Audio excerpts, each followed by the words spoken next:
बिस्मिल्लाहिर्रहमानिर्रहीम। अस्सलाम वालेकुम। लाइव विद लुकमान शाह के साथ आपकी खिदमत में हाज़िर हैं। नाज़रीन, पाकिस्तान में इस वक्त एक माशी बहरान की कैफियत और वफाकी हुकूमत चाहती है कि ये बहरान ख़त्म हो, जिसके लिए वो एक पैकेज लेके आए हैं जिसमें तवानाई बचत के हवाले से मार्केटें रात 8 बजे बंद करने का कहा गया है। ये रात 8 बजे मार्केटें बंद करने के फ़ैसले पर अमल दरामद हो सकता है कि नहीं। हमारे साथ ताजर रहनुमा जनाब शर्जील मीर साहब मौजूद हैं, इनसे इस हवाले से बातचीत करते हैं। मीर साहब, पहले तो हम आपको खुशामदीद कहते हैं। ये बताएं, ये वफाकी हुकूमत जो 8 बजे मार्केटें बंद करने जा रही है, क्या आप लोगों को ये फ़ैसला कबूल है उनका? बिस्मिल्लाहिर्रहमानिर्रहीम। सबसे पहले आपका शुक्रिया कि आपने मदऊ किया, और जो आपने कहा इंट्रो में कहा कि एक माशी बहरान है पाकिस्तान के अंदर और उन्हें तवानाई पैकेज दिया है।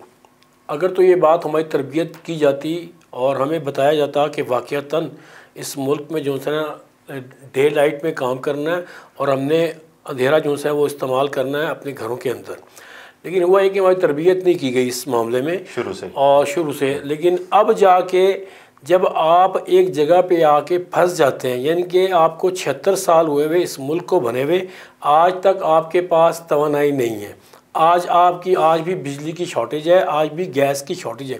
इसका मतलब है कि आप अपनी सियासतों को छोड़ दें, आप एक दूसरे की लेग पुलिंग करना छोड़ दें, आप एक दूसरे के साथ लड़ाई करना छोड़ दें और जोर डालें। अगर मुल्क में वाक़तन बहरान हो गया है तो तमाम सियासतदानों को मिल के बैठना चाहिए, तमाम स्टेक होल्डर्स को मिल के बैठना चाहिए, मुल्क के बारे में सोचना चाहिए कि मुल्क आगे कैसे बढ़ेगा।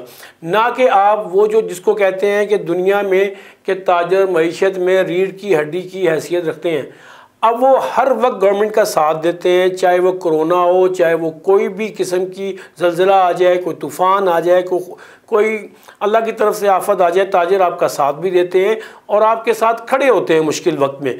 लेकिन हमने ये देखा कि जब भी कोई मुश्किल वक्त आया, इस तरह इकनॉमी को आपकी मुश्किल वक्त आया, तो आपने ताजरों पर ही आपने ताजरों को ही उनके कारोबार ख़त्म करने के लिए कहा। यानी कि क्या आपका मतलब है हम 8 बजे, जब कस्टमर हमारा जो है ना वो 8 बजे शुरू होता है रिटेल्स का, ठीक है जी, क्या वो 100 दुकानें बंद कर दें? और वैसे ही कारोबार नहीं है, लोग नफसियाती मरीज़ बन चुके हैं और आप चाह रहे हैं कि ये कारोबार बंद कर दें।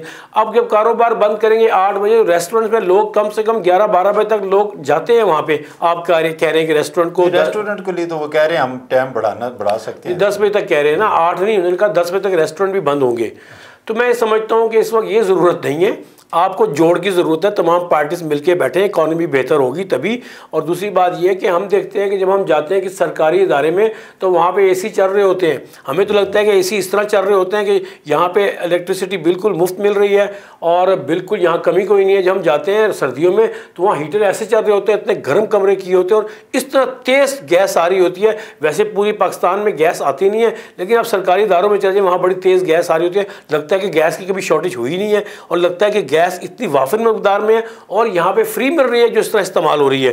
एक मिसाल के मईशत करना पड़ेगा जिसमें सबको इन्वॉल्व होना मतलब ये बात है कि ताजरों पे बोझ मत डालो, आगे थके हुए हैं, कोविड में थक गए, फिर आपकी जो इकोनॉमिक सूरत हाल है उससे थक गए, अब आप कह रहे हैं 8 बजे दुकानें बंद कर लें। ये नहीं होने लगा, हम इसको यकसर मुस्तरद करते हैं और हाँ आप बैठें, आप सब ठीक हो जाएंगे। हमें कहेंगे 7 बजे दुकानें बंद करो, हम बंद कर देंगे, लेकिन आप तो पहले अपने आप को ठीक करो। आज जो अपने सियासत का क्या हाल कर दिया है, एक पंजाब लेके बैठ गया, KPK लेके बैठ गया, एक वफाक लेके बैठ गए और आप समझिए एक लदर मुल्क बना के रख दिए हैं। आपको जोड़ का पता ही नहीं है, कोई मरकजियत ही नहीं इस मुल्क के अंदर, जिसका जो दिल चाह रहा है वो कर रहा है। ऐसा नहीं होता, ऐसे मुल्क नहीं चलते। ऐसे देखें पूरी दुनिया को देखें, फैसला तो अच्छा है, अगर हम सूरज की रोशनी का इस्तेमाल शुरू कर दें, हम रात को अपने घरों में सुकून से रहें, तो मेरा ख्याल है ज़हनी तौर पे भी आवाम मैं ये समझता हूँ कि जब सारे काम ये अपने तरीके से ठीक कर लेंगे, मैं तो आपसे कह रहा हूँ कि ये अपने आप ये जोड़ डाल लें आपस में सारे सियासतदान और बैठे सारे मिल के और फिर हमें भी बिठाएं, हमसे जो हो सकेगा हम भी करेंगे। पहले ये तो मिल रहे, मैं समझता हूँ कि इन सारों का मिल जाना ही मईशत बेहतर हो जाएगी, आपको जरूरत नहीं पड़ेगी 8 बजे दुकानें बंद करवाने की। ये तो जो सियासी रस्साकशी इस वक्त चल रही है, ये उसकी वजह से सारी इकॉनमी आपकी डाउन हुई है। देखिए ना, आपका डॉलर कहाँ पहुँच गया, और आप कह के आए थे मैं डॉलर नीचे करने आ रहा हूँ, आपके जो से आपकी लोगों की कुव्वत खरीद ये ख़त्म हो चुकी है। आपने यूटिलिटी बिल्स इतने बढ़ा दिए हैं, गैस के बिल आते हैं लोग थक जाते हैं, बिजली के बिल आते हैं लोग थक जाते हैं। और मज़े की बात यह है, एक तो आप बिल इतने आते हैं, ऊपर से आपके पास गैस और इलेक्ट्रिसिटी है ही नहीं है।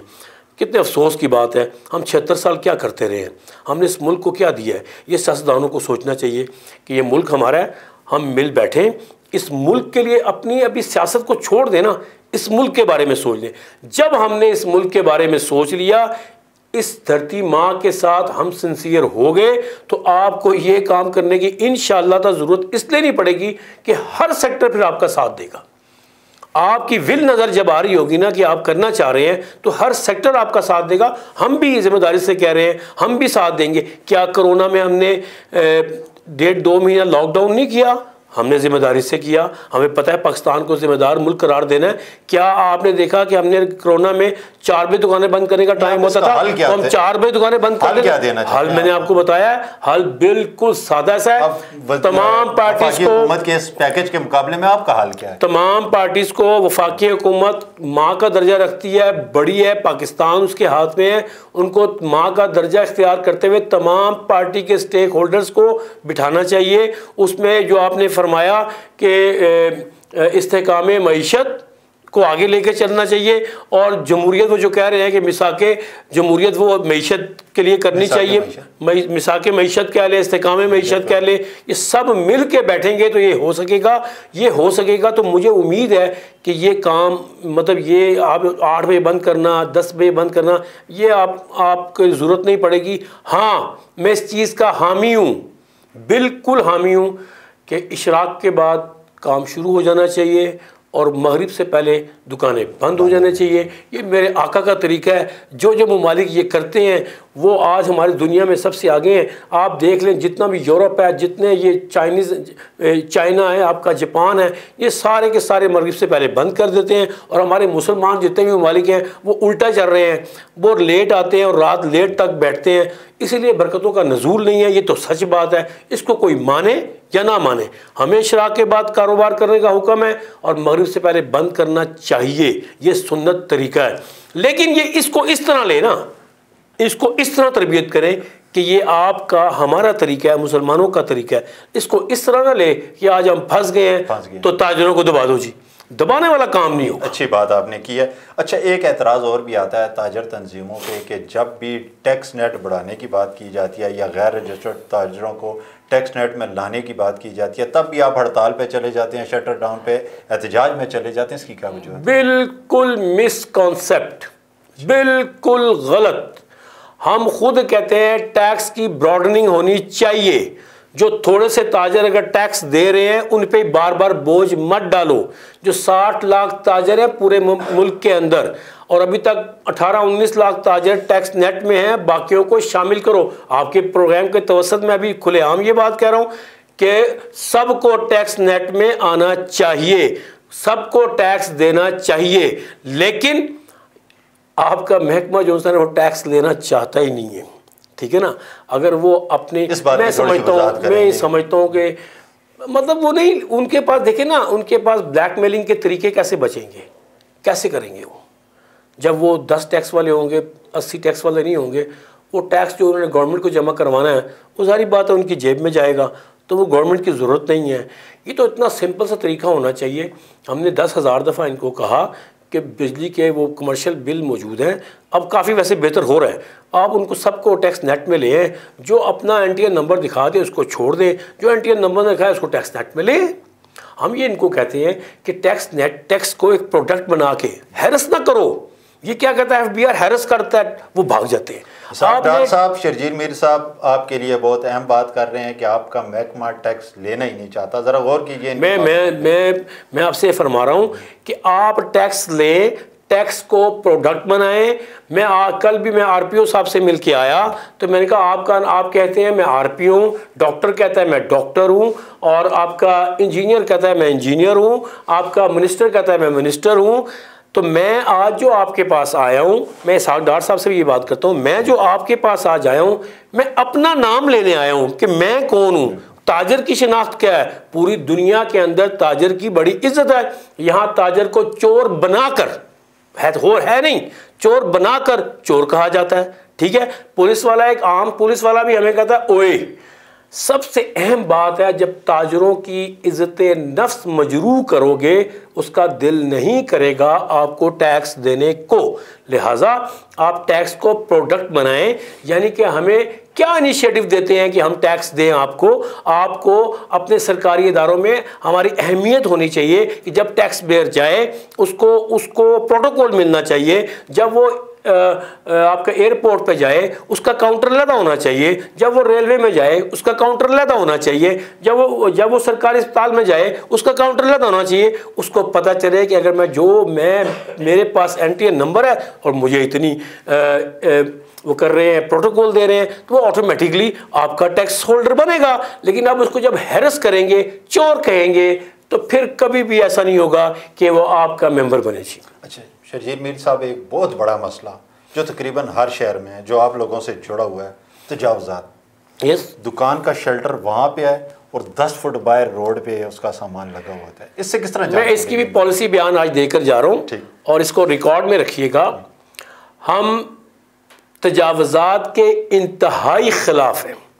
तजावुज़ात की वजह से शहर का कारोबार तबाह हो चुका है और वहाँ पे कोई आना नहीं चाहता। सबसे पहले आपको पार्किंग प्लाजों की ज़रूरत है। सबसे बड़ी तजावुज़ात क्या है? मेरे मोटरसाइकिल। क्यों कि पहले एक मोटरसाइकिल होता था, अब अगर दुकान पे 5 बंदे हैं तो 5 मोटरसाइकिल है। ठीक है, अब ये क्या करते हैं? ये करते ये हैं कि जब इनको कहा जाता है अच्छा ये दुकान और ये मोटरसाइकिल, आगे 2 रेड़ियाँ, हम इन्हें कहते हैं कि आप सबसे पहले जो मूवेबल चीज़ है उसको ख़त्म करें। अब ये क्या करते हैं कि मूवेबल से इनकी मामलात चलते हैं। अब ये क्या करते हैं कि जब इनको तजावुज़ात ख़त्म करनी है, ये सबसे पहले दुकान के शटर पे हाथ डालते हैं। हम कहते हैं ना, पहले वो ख़त्म की जाए। हाँ, जो आप बात कर रहे हैं कि दुकान के अगर दुकानदार ने माल लगाया हुआ है, अगर दुकानदार ने तजावुज़ किया हुआ है हद से, मैं इस बरमला ये बात कह रहा हूँ कि वो काली भेड़ों का एहतसाब होना चाहिए। आपका कानून कहाँ जाता है? इम्प्लीमेंट करें, 72 घंटे के लिए अंदर करें। मैं तो आपको खुद कह के जा रहा हूँ यहाँ पे, बहुत बड़ी बात आप कर रहे हैं। मैं सामने आपकी कह रहा हूँ, जो ताजर इन्वॉल्व होता है उसके खिलाफ भी आप एक्शन ले। लेकिन एक्शन मैं नहीं ले सकता, एक्शन आपका कानून ले सकता है। कानून इंप्लीमेंट होता नहीं है। आप क्या करते हैं? आप डायरेक्ट ताजर पे पहुंचते हैं। हम ये कहते हैं कि जो आपने स्टॉल्स आगे लगवाए हुए हैं हम नहीं चाहते उनको हटाएं। भाई छोटे बाजार बनाए। पूरी दुनिया के अंदर ऐसा निज़ाम है कि जब रात को 7-8 बजे दुकानें बंद होती हैं, बहुत बड़े बड़े बाजार मौजूद हैं जहां पे दुकानें बंद हो जाती हैं, वहां पे इनके स्टॉल्स लगवाएं, वहां ये नाइट बाजार लगवाएं इनके, ताकि ये दोपहर को ना हो। ये नाइट बाजार में जब मैं दुकानें बंद करके जाऊंगा तो लोग इनकी तरफ जाएंगे खरीदारी करने के लिए। लेकिन मैंने इनको बारहा कहा भी पार्किंग प्लाजा नहीं है, कोई बात नहीं है। हमने इनको बहुत बड़ी बड़ी सड़कें बताई जहां पे बहुत बड़ी बड़ी तजावुज़ात हुई हैं, तजावुज़ हुआ है, चल दुकानदार ही तजावुज़ किया हुआ उसने। हमने कहा उसको खाली करवा के उसको मोटरसाइकिल पार्किंग के लिए मुख्तस कर दें, आपकी 60% प्रॉब्लम खत्म हो जाएगी। पूरे शहर के अंदर बहुत से इतने बड़े बड़े बाजार हैं जहां पे आपको 100 फीट की जगह 100 बाई 30, 40, 50 फीट की जगह ऐसी मिल जाती है जहां पे मोटरसाइकिल पार्किंग हो सकती है। लेकिन क्यों करें? क्योंकि जो लोग माल आगे लगा रहे होते हैं उनसे इनके पूरे शहर में माल चल रहा होता है। वो एक पूरा माफिया है। उस माफिया से लड़ते लड़ते मैंने एक दिन डीसी साहब से कहा कि ऐसी माफिया है कि मैं 15 साल पहले की खबर देख रहा था, वो फेसबुक पे आई मेमोरीज में, और उसी दिन वही खबर लगी थी, उसी तरह की खबर, वो उन्हीं मसाइल पे खबर लगी हुई थी। आज के दिन मैं दोनों खबरों को देखा तो दोनों खबरें बिल्कुल सेम लग रही थी। यानी कि 15 साल पहले भी मैं वहां खड़ा था और 15 साल के बाद भी मैं वहां खड़ा हूं। और भाई आप लोग क्यों इन लोगों की बातें मानते हैं?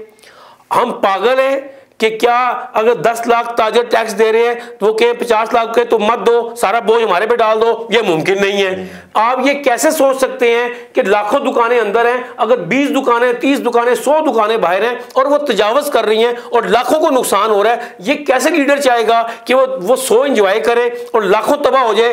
कभी भी नहीं करेगा। जब तक आपके कानून को आप इंप्लीमेंट नहीं करवाएंगे, आप कभी कामयाब नहीं हो सकेंगे। आपके इदारों में इंप्लीमेंट करवाने का मतलब वो काम ही नहीं है। सब तवारे आपके डिस्टर्ब हो चुके हुए, कोई काम करने के लिए तैयार नहीं है। हर अदारे के अंदर एक माफिया बैठी हुई है और वो माफिया 76 सालों में इतनी मजबूत हो चुकी है कि उसको जो भी गलत काम है वो ये समझता है कि ये हक है। बिल्कुल, चलें, शुक्रिया सर। तो नाजरीन, शर्जील मीर साहब ने जिस खुले अंदाज से अपना भी ताजरों का एहतसाब भी किया, वफाकी हुकूमत को भी बताया कि उन्हें क्या करना चाहिए और ज़िली इंतज़ामिया को भी तजावज़ात के हवाले से जो तजावीज़ दी उन पर अमल दरामद अब हुकूमत का काम है। हमें इजाज़त दीजिए। अल्लाह हाफ़िज़।